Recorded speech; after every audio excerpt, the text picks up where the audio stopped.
Los algoritmos de inteligencia artificial hace rato que están dando vueltas. Son modelos que imitan el lenguaje. Son modelos que imitan una habilidad humana que no es una habilidad, sino que es la base de muchísimas habilidades. Los algoritmos tienen que ser algoritmos abiertos porque nos van a reemplazar, ya nos reemplazan poco a poco en la toma de decisiones. La tecnología es intrínsecamente social, es un fenómeno social. Por ende, la tecnología evidentemente va a tener los mismos problemas que tiene la sociedad. Históricamente las máquinas vinieron a reemplazar trabajo humano. No creo que necesariamente ante el desconocimiento o el miedo tengamos que paralizarnos y no seguir avanzando. Es un gran momento para plantearnos qué tecnología queremos desarrollar. El alcance que tiene todavía ni sus propios creadores lo saben predecir. Hoy la computadora es muy tonta, sabe hablar, pero no sabe razonar. Hay un escenario sombrío, pero no necesariamente tiene que ser así.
Un día nos despertamos y la inteligencia artificial estaba en nuestras vidas. Las noticias se multiplicaban y tuvimos que empezar a aprender algo que hasta ese momento solo veíamos en las películas. De pronto, un chat puede ayudarnos con una tarea, una aplicación en el celular, resolver un problema de trabajo, y eso que parecía tan distante es hoy una realidad. Vamos a dedicar este capítulo de SIC a conocer un poco lo que traen estas inteligencias artificiales a nuestras vidas. Buscamos distintas miradas para pensar el trabajo, el aprendizaje, la ética de un futuro que ya nos está pasando.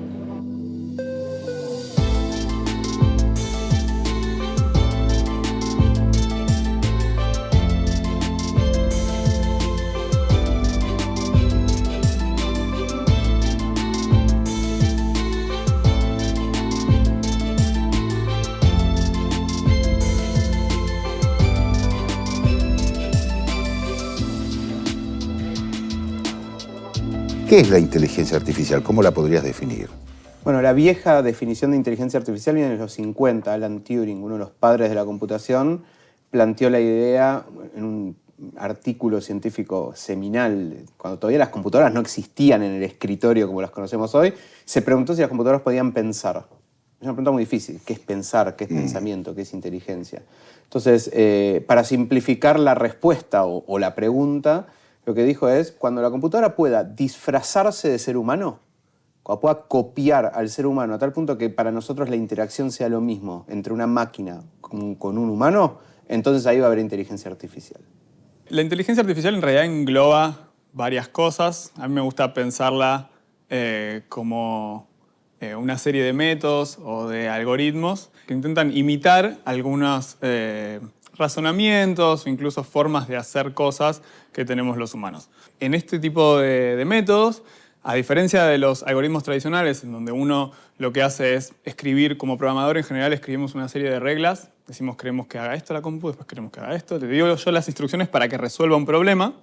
En el caso de los algoritmos de inteligencia artificial, uno como que da vuelta a eso. Le dice a la computadora, bueno, tengo esta entrada, quiero esta salida, quiero que me produzcas esto, y yo no me encargo precisamente de darte las instrucciones de lo que tenés que hacer para ir de uno al otro. Y eso se infiere o se aprende de forma automática. En general, me gusta más referirme a estos métodos como de aprendizaje automático. Lo que sería el aprendizaje que tienen estas inteligencias es que, por ejemplo, cada vez se están automatizando más los procesos. Por ejemplo, si hablamos de deep learning, son, por ejemplo, tecnologías que imitan las neuronas del cerebro. Es decir, que quizás con muchos menos parámetros te puede clasificar imágenes, por ejemplo. Pero todavía dependen de una base de datos, digamos, que esa base de datos la proporciona el humano, por decirlo así. ¿Hasta dónde llega eso? Y, por ejemplo, podemos mencionar el chat GPT, por ejemplo, dada la cantidad descomunal de usuarios que tiene, es uno de los modelos de lenguaje más grandes, porque a partir de que nosotros interactuamos con ChatGPT, va aprendiendo. Entonces, el alcance que tiene, todavía ni sus propios creadores lo saben predecir. En el último tiempo se discute sobre inteligencia artificial, particularmente refiriéndonos a un tipo, a un método, a un procedimiento, que es el de los modelos de lenguaje grande, es decir, esa inteligencia artificial que replica de alguna manera los procedimientos de nuestro lenguaje. Lo que hacen es, a partir del orden sintáctico de las palabras, tratar de predecir cuál es la próxima. Con tal cantidad de datos, digamos, disponibles, ¿no? Son máquinas muy poderosas, muy grandes incluso, se parecen a las máquinas de Turing, digamos, pueden ocupar cuartos enteros, con tal capacidad entonces de procesamiento de datos que esa predicción de la palabra que sigue es muy, muy precisa, ¿no? Entonces ahí es donde aparecen esos textos muy consistentes, que se parecen muchísimo a los que podrían desarrollar no solamente estudiantes más o menos entrenados, sino incluso profesores, docentes, especialistas, ¿no? Y eso es lo que de alguna manera despertó la gran alerta. Esta herramienta, que es la que está asustando hoy en día, es una herramienta que sabe hablar. Le enseñamos a la computadora a hablar o a entender el lenguaje. Pero eso no quiere decir que le hayamos enseñado a razonar.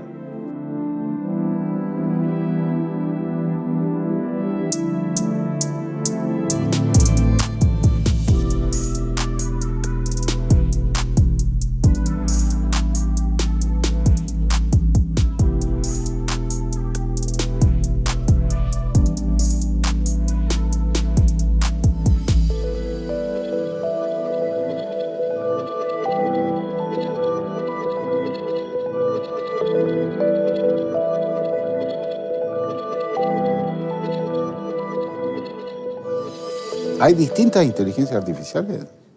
Hay distintas inteligencias.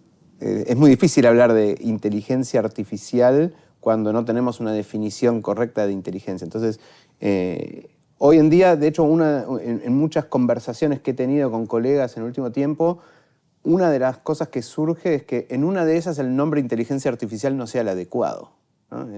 No necesariamente hay una sola inteligencia y el nombre inteligencia artificial te hace referencia a una inteligencia y artificial de las máquinas. Pero una de esas es solamente una parte de lo que nosotros llamamos inteligencia. Que por ejemplo, inteligencia emocional. ¿Está metido adentro de la inteligencia artificial o no? A mí me gusta pensar que la inteligencia artificial resuelve algunos problemas que los humanos resolvemos muy bien. En algunos casos muy parecido como los humanos lo hacemos y en otros casos muy distinto. Es un desarrollo que sin duda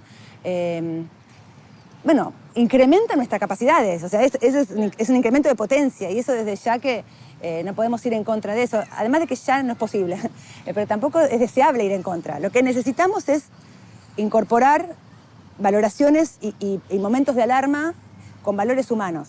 Porque si no, la inteligencia artificial lo que tiende es a reforzar el statu quo, ¿no? A reforzar la desigualdad e incluso incrementarla. La ética es del desarrollo del sistema de inteligencia artificial. ¿Qué significa esto? ¿Quiénes generan estos desarrollos de inteligencia artificial? Nosotros, los humanos. La ética se nos pide a nosotros. Esos son los valores que tienen que informar a esos científicos, a esos investigadores, a esos desarrollistas que van a trabajar en esa inteligencia artificial. Esos son los criterios que tienen que regir el diseño de esa inteligencia artificial y que después en la práctica va a significar que ese desarrollo de inteligencia artificial no va a violar los criterios éticos. La inteligencia artificial per se es una tecnología, ¿no? Y las tecnologías, no escapan a la sociedad y a lo humano. De hecho, la tecnología es intrínsecamente social, es un fenómeno social. Por ende, la tecnología evidentemente va a tener los mismos problemas que tiene la sociedad, digamos, ¿no? Es como que uno traduce en el plano tecnológico o en el plano digital aquello que ya ocurre en la sociedad. Entonces, cuando hablamos de que la inteligencia artificial puede generar exclusión, puede generar desigualdad, en realidad lo que estamos diciendo es que la desigualdad existente pasa a un plano tecnológico y se replica en ese lugar. El temor no es con la tecnología en sí mismo, sino cómo nos organizamos económica y socialmente. Si nosotros no tenemos un cambio de rumbo, vamos a ver una profundización de brechas que ya vemos. Algunos van a utilizar la inteligencia artificial para potenciarse, aumentar su productividad, su creatividad y van a vivir mejor y van a generar cosas muy interesantes, pero otros tienen mucha probabilidad de estar en la parte baja del mercado laboral, de sufrir distintas vulnerabilidades. Por eso creo que no es un tema de las empresas tecnológicas, es un tema de gobiernos y es un tema de sociedades que nos pongamos al frente del cambio y no vayamos detrás de las transformaciones tecnológicas. Estamos viviendo un momento de grandes avances científicos y tecnológicos. Grandes ou pequenas descobertas ou novas ferramentas que tornam as nossas coisas cada dia mais fáceis. For example, how long would it take us to learn a language? Well, it is no longer necessary because artificial intelligence हमें किसी भी भाषा को बिना सीखे बोलने की अनुमति देता है. Algo como esto puede ayudar a conectarnos y se va a aplicar en educación, en comercio, en medios de comunicación y muchísimas otras aplicaciones más. Pero lo importante es que de ahora en adelante todo puede ser manipulable.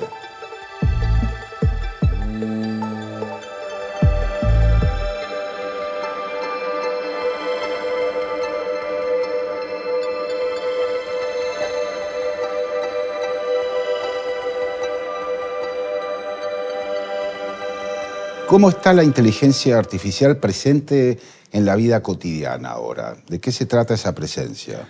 Los algoritmos de inteligencia artificial hace rato que están dando vueltas por todos lados. Por ahí no les dábamos ese nombre, pero por ejemplo, cuando vos prendés una plataforma de contenidos, digamos, no sé, Netflix o de contenidos o Spotify o alguno, desde que me trae música o me trae videos. En general, hay algoritmos ahí de fondo que son de inteligencia artificial y que nos recomiendan o nos dicen, bueno, a vos te va a gustar esta canción porque escuchaste otra, te va a gustar esta serie porque viste esta otra serie. Los algoritmos de recomendación son, como el de Google, por ejemplo, también es un algoritmo de recomendación, recomienda sitios a partir de una búsqueda. Todos esos algoritmos ya hace rato que están dando vueltas. Los semáforos andan porque hay inteligencia artificial, digamos, porque hay mecanismos que permiten automatizar, ¿no?, algunas decisiones. La distribución eléctrica en la mayor parte de nuestros países de Occidente se organiza a través de cierto tipo de inteligencia artificial que detecta qué área necesita más electricidad en un momento que otra. No sé, la distribución de los recursos en la bolsa se decide en buena parte de esa distribución por mecanismos de inteligencia artificial, por lo menos un 40% solamente con inteligencia artificial. Un proyecto muy elocuente tiene que ver con 3 hospitales del conurbano acá en la provincia de Buenos Aires. Primero se organizó la gran base de datos, se pasaron las historias clínicas a la versión digital. Con eso fue posible revisar, encontrar esas consultas que llegan por guardia, que son puntos aislados en la historia, pero que si le buscamos el patrón, configuran, anteceden quizás una enfermedad crónica. La inteligencia artificial le permite entonces a un médico saber el antes de esa persona que llega a la consulta, pero también el después, proyectar hacia dónde puede ir. Y esto permite atención primaria, atención anticipada y quizás evitarle a esa persona una enfermedad crónica. Hay aplicaciones en la salud, se está haciendo mucho procesamiento, se hacen procesamientos de imágenes para inferir, de imágenes médicas, por ejemplo, radiografías o, no sé, algún estudio tomográfico de alguna parte del cuerpo para dar soporte. En general no es para diagnosticar directamente, pero para dar soporte a tareas de diagnóstico de alguna patología, de alguna enfermedad. Hay algunas aplicaciones más polémicas. Sé que, por ejemplo, algunas empresas están usando inteligencia artificial para filtrar CVs, algo que me parece bastante cuestionable. Filtrar currículums. Currículums, claro. Reciben muchos currículums y, bueno, cuáles van a ser mejores perfiles o peores perfiles. Es como un algoritmo de recomendación, pero a partir de los CVs que recibe, no sé, la oficina de recursos humanos de esa empresa. Cuando uno le da una instrucción a una computadora, cuando uno genera un algoritmo, evidentemente ese algoritmo está sesgado por lo que uno cree que es correcto. ¿Quién decide qué es correcto o qué es lo que maximiza a una sociedad? Bueno, si eso lo decide un país del norte global, desarrollado, por hombres que tienen un estudio universitario y que tienen unas características socioeconómicas determinadas, evidentemente ahí va a haber exclusión de un montón de personas de la sociedad que no se van a ver representadas o no van a ser tenidas en cuenta dentro de esas tecnologías al utilizarlas, ¿no?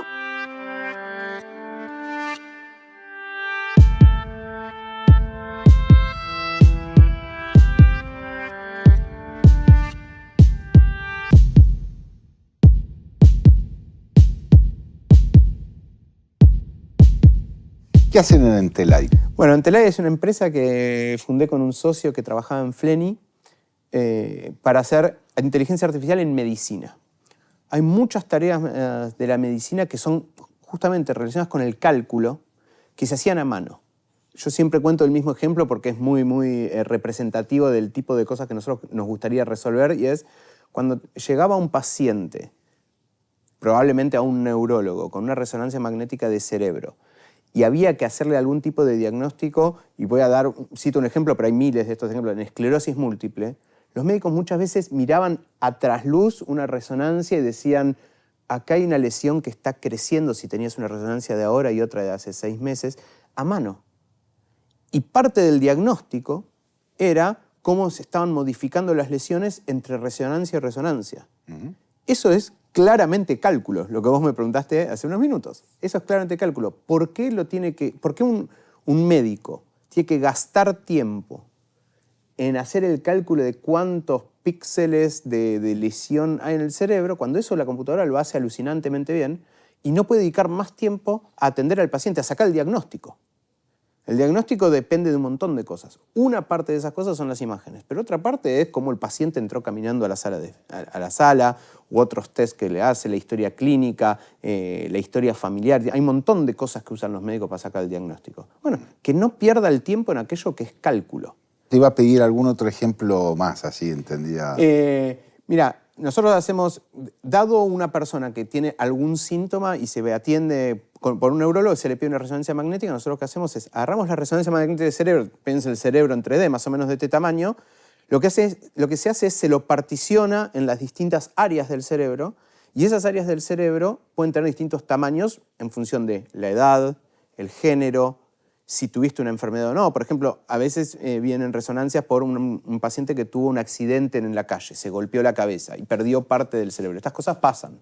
Entonces, las áreas del cerebro se van deformando y cambian de tamaño. Entonces, una pregunta que nosotros tratamos de contestar desde Entelay es, bueno, este cerebro que acaba de resonarse, que acaba de hacerse el estudio ¿es más grande o más chico cada una de estas áreas que lo normal? Y lo normal es una base de datos de paciente muy bien curada para nuestra cultura. No es lo mismo toda gente de 2 metros de altura o de 1,50 que la media que tenemos en Argentina. De hecho, adentro de Argentina ya tenés diferencia con las distintas regiones. Entonces, tenemos una base de datos curada, muy buena, que es lo que nosotros llamamos la base normativa, y comparamos las áreas de cerebro con nuestra base normativa. Entonces, al médico le agregamos, nosotros hablamos de inteligencia aumentada.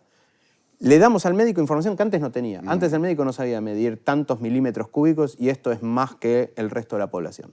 ¿Ya se está aplicando? Sí, esto arrancamos en el 2017, tuvimos más o menos 2 años de desarrollo y ya hace 3, 4 años que está comercializándose en toda Latinoamérica. ¿Qué dicen los médicos de la utilización? Porque finalmente son los tipos que están trabajando con el diagnóstico y tienen que tomar decisiones. Están los dos extremos, ¿no? Aquellos que dicen, no quiero la computadora porque o no le creo o me viene a sacar el trabajo, pero la gran mayoría lo reciben con mucho placer, porque realmente es una tarea aburrida. O sea, hasta hace 1 o 2 años esos médicos tenían que ir con el mouse a anotar en cerebros una feta tras feta de la resonancia magnética el tamaño de las lesiones. Hoy lo único que tienen que hacer es hacer un vistazo rápido a ver si la computadora no tiró algún error o no. Entonces les ahorra mucho tiempo y los hace trabajar mejor, pueden dedicarle más tiempo a lo más importante.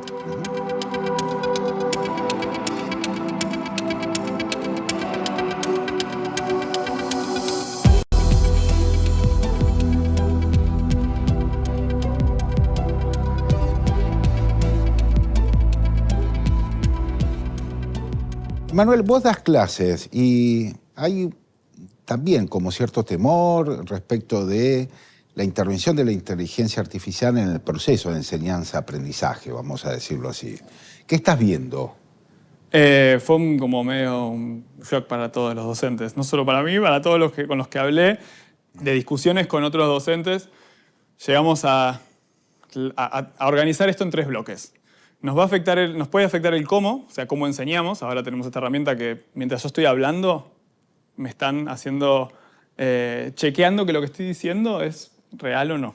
O si al menos ChatGPT me lo compruebe. Ya he visto varios alumnos que están ahí, tienen una pregunta, en vez de preguntármela a mí, se la preguntan al chat mientras yo sigo hablando. O sea, ahí hay una dinámica de la clase que puede cambiar en el cómo. Después el qué es pensar si ahora que tenemos esta herramienta, o mientras la tengamos, hay todas las cosas que enseñábamos antes se van a seguir, tiene sentido seguirlas enseñando si son triviales. Yo creo que por ahora es como muy temprano para cambiar contenidos de programas, así que esa parte está como frisada. Por el momento hacemos como si no existiese. Seguimos enseñando lo mismo y vamos viendo cuál es el impacto de lo que vendrá. Y lo último es la forma de evaluación, que bueno, si tienen acceso a ChatGPT, no es lo mismo que tener un examen a libro abierto. Porque a libro abierto uno, en general tomábamos muchos exámenes a libro abierto y igual las relaciones entre los conceptos, que es lo que uno evalúa, es lo que lo que queremos que hagan ellos. Pero ahora las relaciones entre los conceptos, el chat las hace muy bien. Es un machete sofisticado, digamos. Es mucho más que un machete, es un profe que te dicta al oído. Es jodido para evaluar. Yo al principio pensé que el razonamiento matemático no lo tenía tan incorporado. Las primeras versiones no funcionaba también con el razonamiento matemático y estábamos como, bueno, todavía nos salvamos, pero ahora ya está. Yo creo que, o sea, de hecho pasa exámenes de matemática bastante avanzados. Está entrenado para eso justamente. Y es muy complicado ir en contra. O sea, tampoco nos queremos poner en, bueno, ¿cuál es la pregunta que le tengo que hacer para que ChatGPT no la saque? Y eso no es armar un examen para que aprendan. Claro.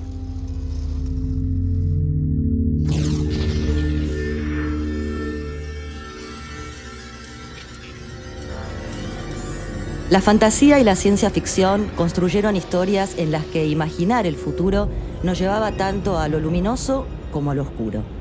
Es un lugar muy visitado en literatura y películas, el conflicto de la humanidad perdiendo el control de la tecnología.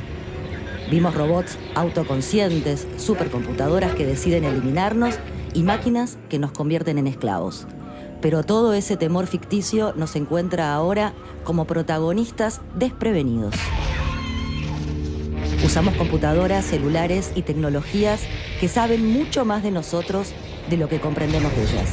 Estamos descubriendo qué pasará mientras pasa.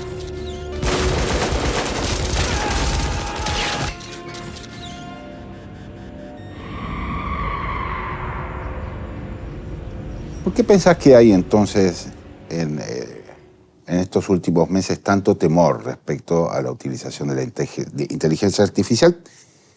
Pensando que vos lo planteás como algo binario todavía, ceros y unos, y hay una complejidad que los humanos todavía conservamos.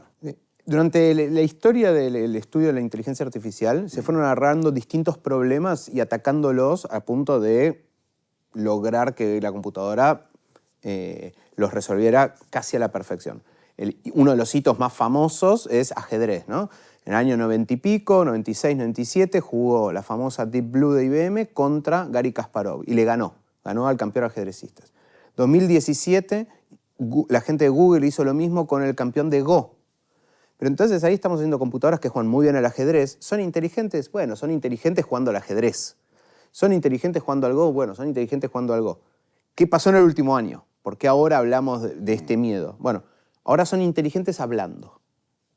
Hasta hace poco no se había logrado que la computadora se comunicara en lenguaje natural como nos comunicamos nosotros. Y algo que tomo prestado de Yuval Harari, el famoso filósofo que está bastante asustado, es uno de los que llama a tener mucho cuidado con lo que está pasando. Él lo que dice es que hemos hackeado el sistema operativo de los seres humanos. Nosotros pensamos en palabras. Cuando vos le querés transmitir algo a otra persona o estás dilucidando una idea, incluso una idea gráfica, lo pensás en palabras. Bueno, ahora las palabras son parte de las cosas que la computadora sabe usar a la perfección. Entonces la gran pregunta es, bueno, ahora que le enseñamos a hablar, ¿es inteligente finalmente la computadora ahora que sabe hablar? Y acá es donde yo saco el miedo y es, hoy la computadora es muy tonta. Sabe hablar, pero no sabe razonar. Vos le haces una pregunta razonable, te devuelve una respuesta razonable, pero no necesariamente cierta. Por ejemplo, le puedes decir, contame cómo harías un programa de computadora que haga tal cosa, y te lo cuenta. Y te lo cuenta, lo lees y decís, sabe programar. Después lo metes en un código y no anda, no compila, porque no pensó. Te dijo la próxima palabra más probable, la frase está bien armada. Es la palabra más razonable para ir, pero no tiene ningún chequeo, raciocinio acerca de lo que está diciendo. La novedad del chat GPT es que es una aplicación de código abierto, es decir, que lo podemos utilizar todos y todas.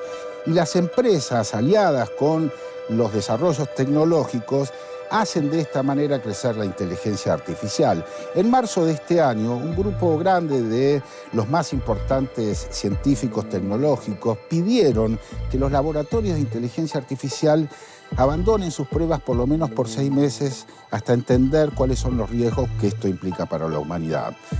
Geoffrey Hinton, un ex ingeniero de Google, ya había advertido que la inteligencia artificial podía tanto hacer el bien como el mal.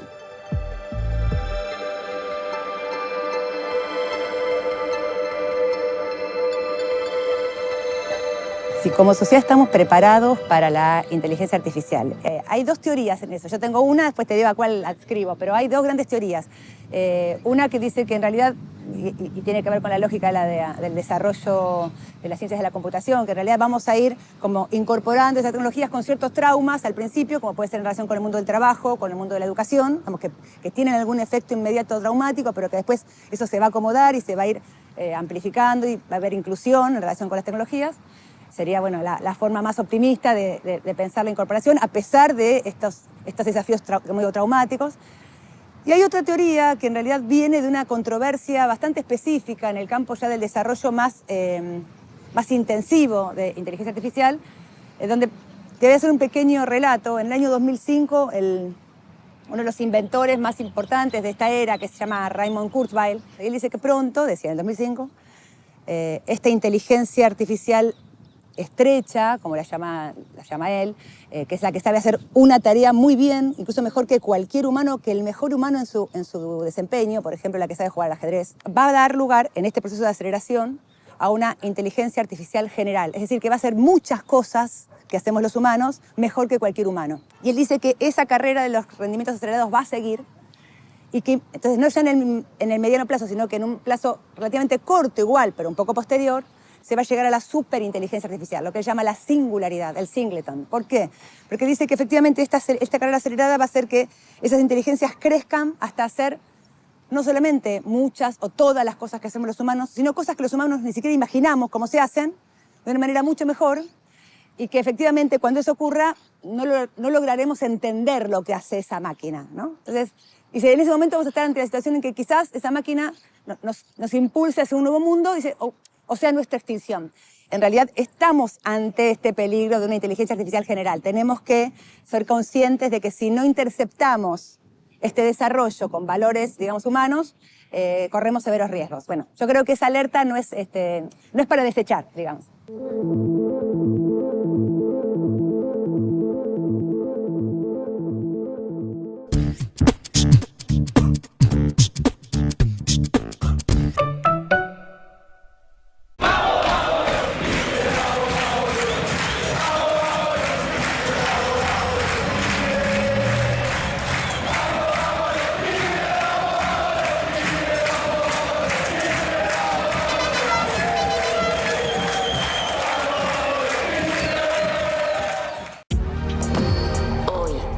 Llevados al límite, en condiciones extremas, expuestos a entrenamientos exigentes, altas temperaturas y estrés. Rexona Clinical, 3 veces más protección y control del olor. Descubrí la experiencia Bimbo Artesano, esa que hace que cada receta sea inigualable. Bimbo Artesano, más que pan, una experiencia. Conocé también el nuevo Bimbo Artesano Papa. Cuando entras a Pedido Ya, entras a tu barrio, donde encontrás lo que necesitas. El barrio siempre te da algo más. Un corte más limpio, una gaseosa más fría, un pancito extra, un perejil de regalo. Porque antes que cliente, acá sos vecino. Pedido Ya. Tu mundo al instante. Santander, una tarjeta exclusiva para todo el mundo.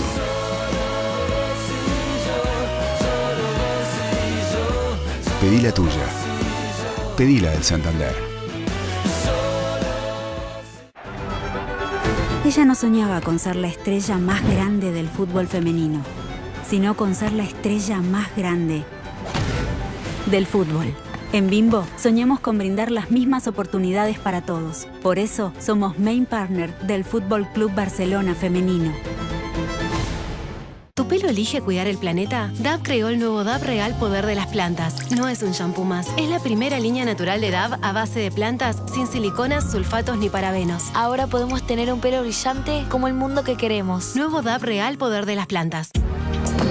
Hoy serán llevados al límite, en condiciones extremas, expuestos a entrenamientos exigentes, altas temperaturas y estrés. Rexona Clinical, 3 veces más protección y control del olor.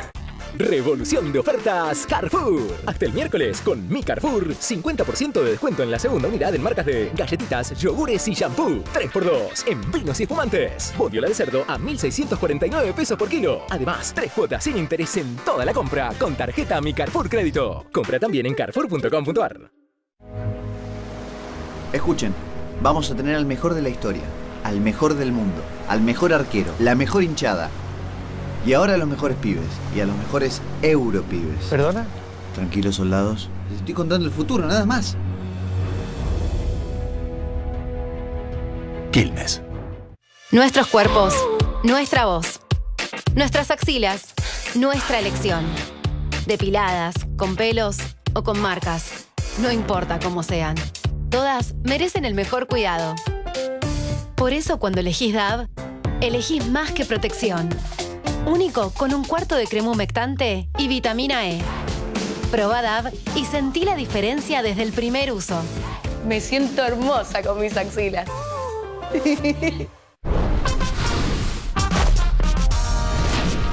Descubrí la experiencia Bimbo Artesano, esa que hace que cada receta sea inigualable. Bimbo Artesano, más que pan, una experiencia. Conocé también Bimbo Artesano Brioche. Cada vez que te pones en movimiento, tu cuerpo se pone a prueba. Por eso, elijo Curflex Plus. Ayuda a mantener en buen estado tus articulaciones gracias al colágeno UC2 y a fortalecer tus músculos para prevenir el desgaste articular. Curflex Plus. Seguí haciendo lo que disfrutas. Es un solo. Es la guitarra de Lolo.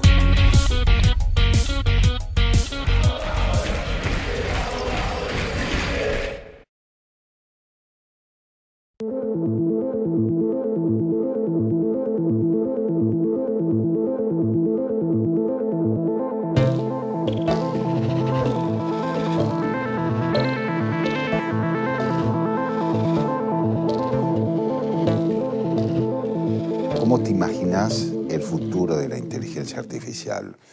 Estuvimos hablando todo el tiempo como de lo que se hizo, de lo que se está haciendo. ¿Qué pensás que va a pasar en función de todas estas cosas que hablamos? Que es la posibilidad de regular, la posibilidad de que la inteligencia artificial se desarrolle más hacia otros campos. ¿Cómo imaginás el futuro? Estamos en un punto de inflexión de la inteligencia artificial en donde la velocidad a la que está avanzando se fue un poquito de escala. O sea, yo que trabajo en estos temas y que estoy actualizado, estoy desactualizado todo el tiempo. Entonces, en algún momento yo creo que va a haber que, no digo frenarla porque es la carta que salió hace poco, pero sí regularla para ver, más allá de la velocidad a la que avance, la velocidad que se adopta. Yo creo que ahí va a haber un cambio regulatorio, no tanto en el desarrollo, sino en la adopción. ¿Cuán libre está uno para liberar una inteligencia artificial al público general sin los testeos adecuados? Con la tecnología es como que le damos un pase verde, ¿no? Es como que sale una nueva tecnología, ya está, se puede disponibilizar a todos, úsenla, aunque cambie radicalmente un montón de cuestiones de la sociedad o del funcionamiento cotidiano de las sociedades. Y no sé por qué hacemos eso, cuando hay tantas decisiones de un Estado, por ejemplo, que se necesitan tomar, incluso decisiones como a mucho menos nivel de impacto, que se necesitan tomar entre muchos sectores. Y con la tecnología parece que no. Igual ahora se están preocupando los estados. Biden estuvo en una reunión con los magnates de la computación, de los grandes CEOs, digamos, de Silicon Valley. No sé si va a llegar a algún lado, pero yo creo que de esas discusiones y de esa dinámica depende un poco hacia dónde vamos. La Unión Europea, que también tiene sus problemas, la regulación, y de hecho todavía no la han aprobado, está en discusión en el Parlamento Europeo, plantea, por ejemplo, un semáforo, ¿no? Donde se juzgue la inteligencia artificial dependiendo los riesgos que representa la sociedad, y en base a eso es, bueno, cuántos controles va a tener, cuánta auditoría va a tener, cuántos estándares éticos y de calidad tiene que tener para poder salir al mercado, ¿no? Entonces ellos hacen como esa especie de semáforo para evaluar cuál es el impacto que la inteligencia artificial va a tener en el mercado europeo. Pero tiene algunas falencias. Por ejemplo, no pone los estándares medioambientales como parte de ese riesgo, o los derechos colectivos de los trabajadores como parte de ese riesgo, ¿no? Entonces tendríamos que empezar a ver, bueno, una legislación ampliada que juzgue de alguna manera no solamente la elaboración, o sea, a las personas que elaboran la inteligencia artificial, sino también los usos que se da de esa inteligencia artificial, ¿no? O sea, hay que regular por un lado los fabricantes y por otro lado a los usuarios o consumidores de la tecnología.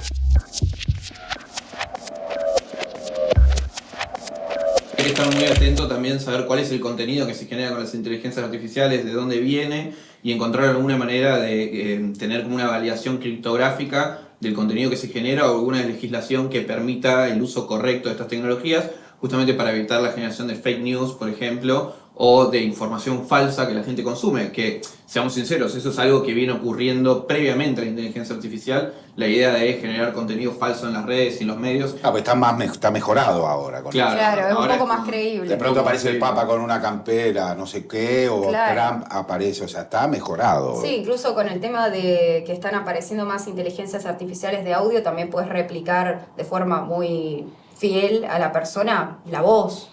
Esto puede ser muy peligroso, por eso es tan importante poner límites legales y esta identificación criptográfica, porque si no, quizás hasta llega un momento donde las fotos van a perder el valor documental que tienen. Es un arma que puede ser muy útil o muy peligrosa, pero va a depender del uso y la ética de todos nosotros.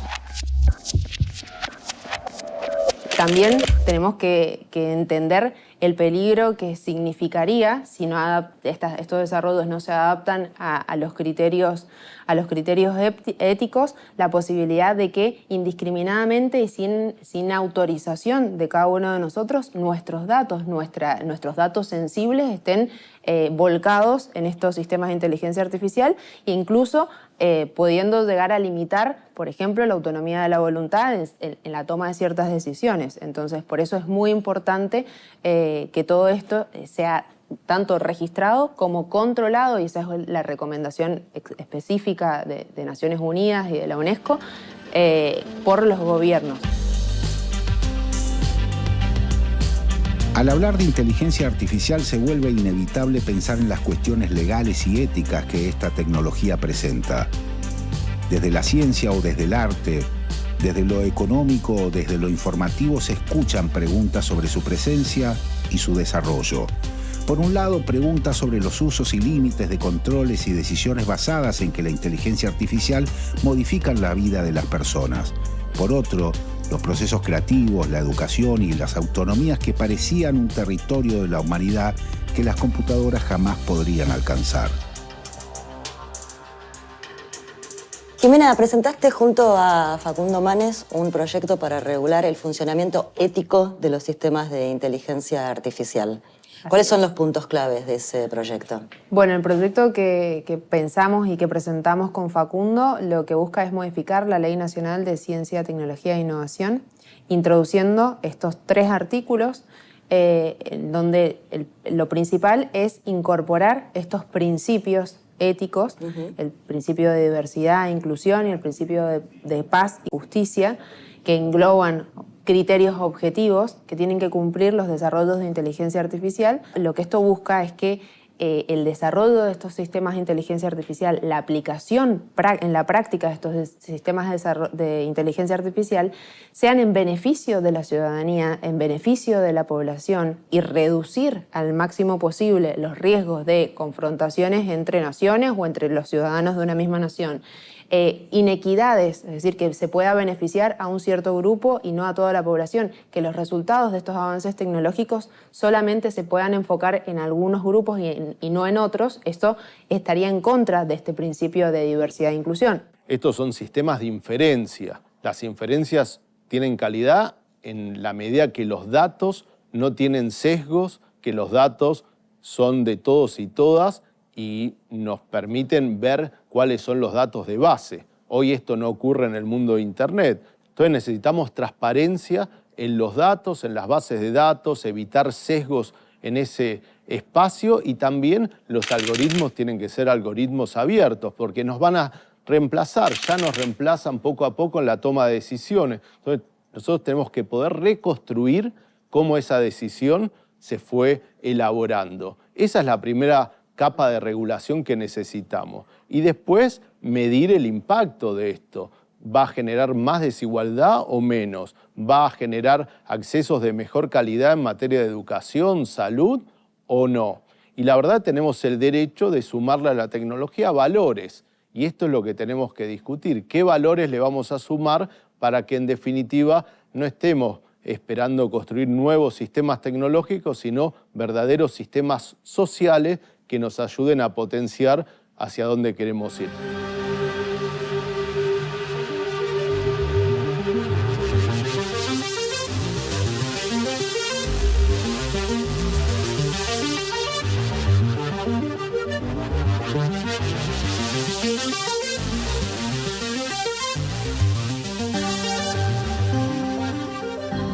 Cuando se desatan estos procesos de cambio tecnológico, el ritmo está impuesto por la novedad y donde se obtiene un beneficio es muy difícil volver atrás. Entonces me parece que nosotros tenemos que estar atentos, sí tener la regulación para marcar la orientación y el paso de estas transformaciones. No tienen que ir más rápido ni que la educación, ni que las políticas públicas, ni de la transformación de empresas y consumidores, pero es muy difícil que un nivel que se desbloquea lo podamos volver a revertir. No creo, y en esto sí va mi forma de ser y mi opinión personal, que necesariamente ante el desconocimiento o el miedo tengamos que paralizarnos y no seguir avanzando. ¿Por qué? Porque nos perderíamos de todos estos beneficios que ya hemos hablado.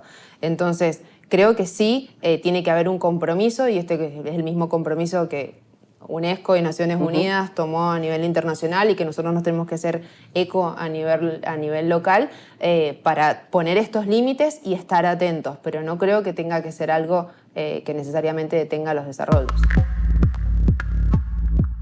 Un informe del Foro Económico Mundial del 2020 indica que para 2025 el 50% de las tareas laborales actuales podrían automatizarse utilizando tecnologías ya existentes. Una proyección como esta se modifica a diario con las nuevas investigaciones y las posibles aplicaciones. Entonces, ¿cómo nos adaptamos a esta realidad que se transforma? ¿En qué somos irreemplazables? ¿Enseñamos o aprendemos? El uso de la inteligencia artificial en el mundo del trabajo resulta ser de las más evidentes consecuencias que generan debate. Por ejemplo, la automatización de las tareas, de los análisis y vinculados estos además a un sistema mecanizado, robotizado, que ayuda a agilizar los procesos y las tareas.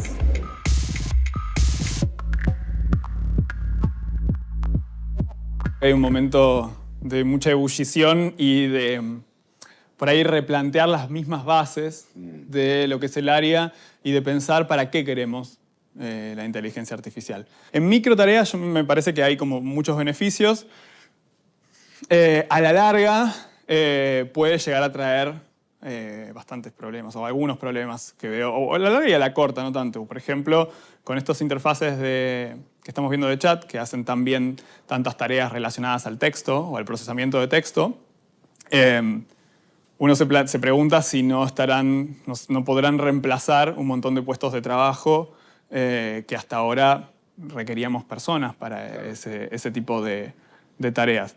Y no necesariamente son los puestos menos calificados, al contrario, en este caso son puestos con mediana o alta calificación los que están o los que se ven amenazados, y por ese lado yo ya no lo veo tan beneficioso. No sé si queremos tan rápidamente desplazar tareas o desplazar puestos de trabajo de esta manera. Muchos comparan lo que sería la inteligencia artificial con una nueva revolución industrial, es decir, va a cambiar las condiciones de trabajo, pero cuestiones como la creatividad, el tema de que las inteligencias artificiales dependen de una base de datos, hace que siempre, de una forma u otra, dependan del ser humano, lo que hace que no hay que tener pánico de lo que serían estas tecnologías, sino incorporarlas a las distintas áreas de trabajo.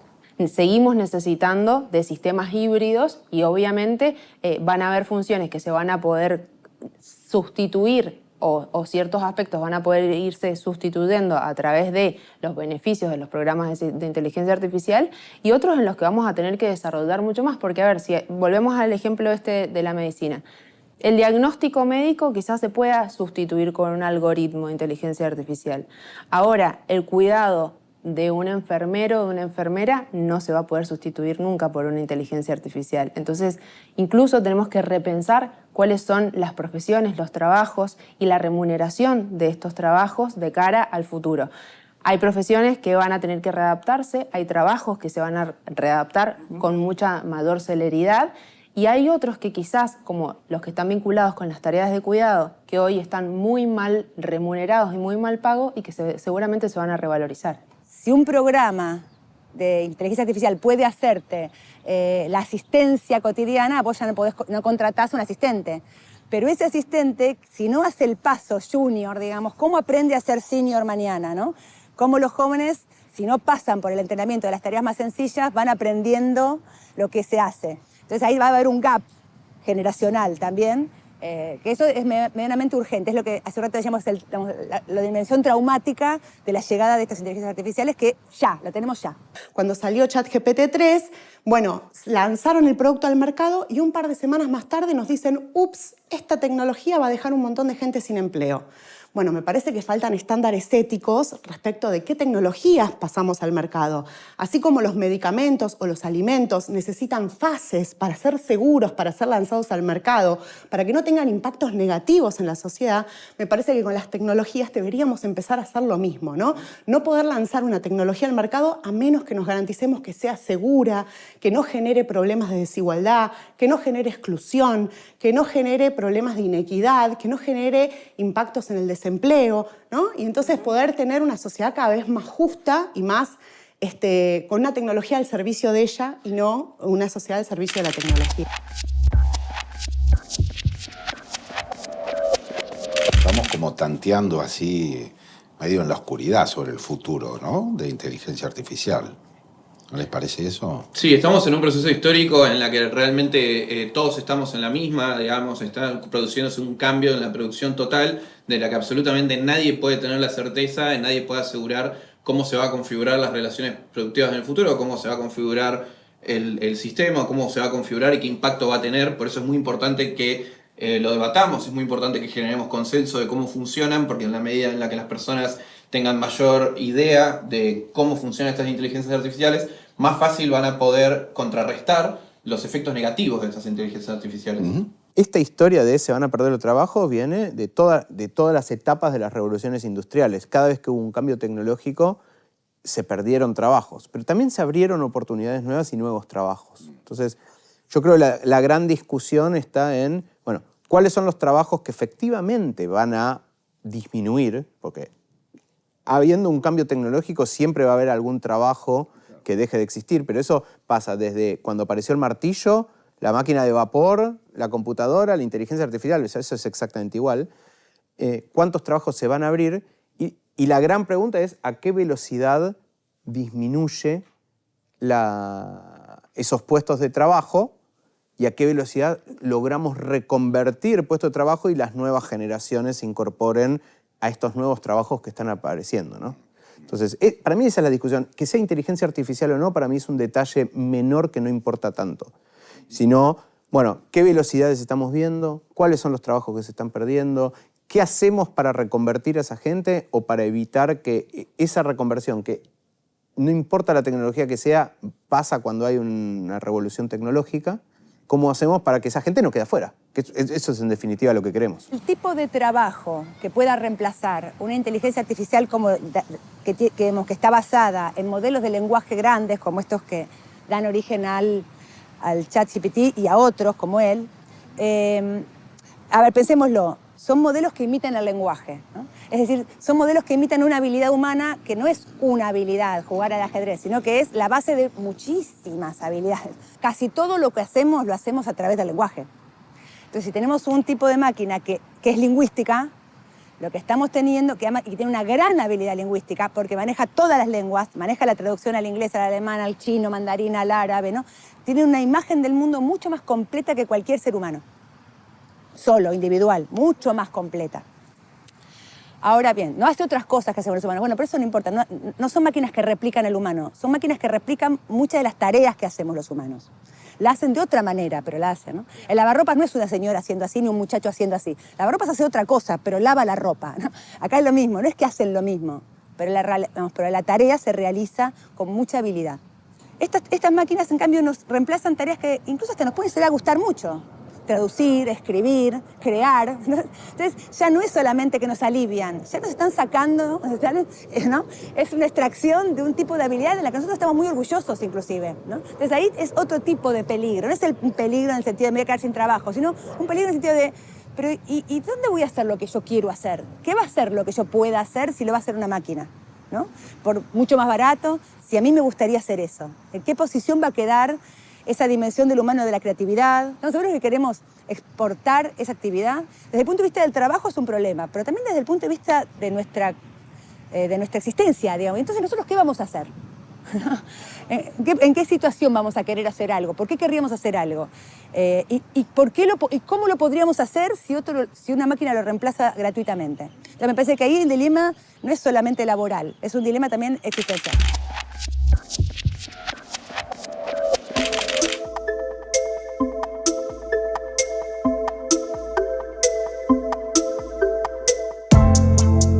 ¿Cuál será la nueva aplicación de inteligencia artificial con la que despertaremos mañana? Vivimos un tiempo de tecnologías que crecen a pasos agigantados. Es posible que el asombro reflexivo con el que las estamos pensando ahora se vaya transformando en acostumbramiento. Pero mientras todavía tenemos la curiosidad de la sorpresa, es importante decir que las inteligencias artificiales podrían ser la clave de un desarrollo humano más justo. El cuidado en la reconversión de muchos trabajos, la cura y el tratamiento de enfermedades y otras mejoras en la calidad de vida de las personas seguirá dependiendo de decisiones humanas.